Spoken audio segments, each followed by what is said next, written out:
முதல்வர் மு.க. ஸ்டாலின் தலைமையிலான திமுக அரசு 2021ஆம் ஆண்டு மே மாதம் பொறுப்பு ஏற்றது. ஆட்சி பொறுப்பு ஏற்று 4 ஆண்டுகள் நிறைவு பெற்று, நாளையுடன் 5ஆம் ஆண்டில் அடியெடுத்து வருகிறது. அடுத்த ஆண்டு தேர்தல் நடைபெறவுள்ளதால், இந்த ஒரு வருடம் திமுக அரசுக்கு மிகவும் முக்கியமானதாக இருக்கும் என்று கூறப்படுகிறது. இந்த நிலையில் சென்னை அண்ணா அறிவாலயத்தில் மாற்றுக் கட்சிகளைச் சேர்ந்த 2800 பேர் திமுகவில் இணையும் நிகழ்ச்சி நடைபெற்றது. அதில் கலந்து கொண்டு பேசிய முதல்வர் மு.க. ஸ்டாலின், நேற்று பிறந்தவர்கள், நேற்று கட்சி தொடங்கியவர்கள் எல்லாம் நான் தான் முதல்வர் என்று கூறுகின்றனர்.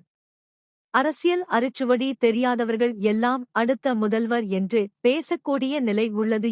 மேலும் ஆணவத்திலோ அகங்காரத்திலோ மீண்டும் ஆட்சிக்கு வருவோம் என்று சொல்லவில்லை. இந்தியாவுக்கே வழிகாட்டும் ஆட்சி, மற்ற மாநிலங்களுக்கும் மத்திய அரசுக்கும் வழிகாட்டும் ஆட்சியாக திமுக ஆட்சி இருந்து வருகிறது. ஆளுநர் ஒருவர் இருக்கிறார். அப்படி ஒருவர் இருக்க வேண்டும். இருந்தால்தான் நமக்கு நல்லது. ஆளுநராக இருந்து கொண்டு எவ்வளவு அக்கிரமங்கள் செய்ய வேண்டுமோ செய்து வருகிறார். ஆளுநர் என்ற பொறுப்பு இருக்கும் வரை அந்த பொறுப்புக்கு மரியாதை கொடுக்கிறோம் என்றும் தெரிவித்தார். பின்னர் செய்தியாளர்களிடம் பேசிய முதல்வர் மு.க. ஸ்டாலின், திமுக அரசு ஏற்கனவே நிறைவேற்றிய திட்டங்கள் மக்களுக்கு நன்றாக சென்று சேர்ந்துள்ளது. வரப்போகும் ஓராண்டு காலத்தில் என்னென்ன திட்டங்கள் நிறைவேற்றப் போகிறோம் என்பதை நிதிநிலை அறிக்கையில் தெளிவாக கூறியுள்ளோம்.